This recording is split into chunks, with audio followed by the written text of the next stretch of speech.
The dark-haired man in the kitchen had just opened his mouth to speak when Jack immediately handed him the sliced sea urchin. The brown-haired man was just about to start searching for something when Jack already had the tongs he needed ready. The girl with glasses was just preparing to serve the dishes when Jack had already opened the door for her. And no matter what the kitchen staff needed, Jack anticipated everything in advance, operating like a precise, flawless machine. What he relied on was actually a notebook filled with mysterious equations. But this born-to-be service industry prodigy originally wanted to become a mathematician like Euler or Gauss. However, when he arrived at the competition, he realized that his mathematical talent was no match for these gifted geniuses. Rather than being mediocre, he decided it was better to just give up. But Jack's act of turning in a blank exam paper deeply angered the principal. The principal stated that in all his years of running the school, he had never encountered a student who submitted a blank paper, and he immediately expelled Jack. With no other choice, Jack found a job in a kitchen to support himself. Coincidentally, that very evening, the principal was hosting a banquet. The guests were all school benefactors, so he had invited the rising star chef, Kevin, to be the head chef. All the guests were full of anticipation for the upcoming meal. Little did they know that Jack was part of this team, and the spaghetti Napoli he made was the main course on the menu.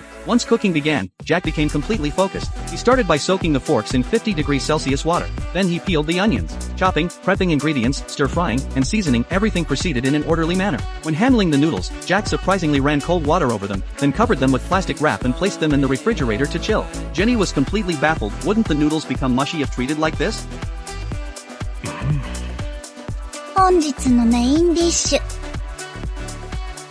ナポリタンです。 Initially, everyone looked down on this ordinary dish. It was just a simple plate of pasta. How special could it be? But after tasting it, they all fell silent instantly, then burst into exclamations of amazement. The intense impact upon entering the mouth, the warm pasta paired with the sweetness of tomato, it slid smoothly down the throat. The excellent chewiness from the combination of green peppers, sausage, and onion created a magical chemical reaction with the pasta, as if they were originally a harmonious whole. The bespectacled man was initially unconvinced. No matter how good, wasn't it still made from low-end ingredients? But soon he found his own plate was already empty, and he could only stare longingly at the food on others' plates. Seeing this, the principal felt somewhat pleased. It seemed he could ask the school board for additional investment this time. But when Kevin introduced the head chef to him, the principal's smile vanished, because the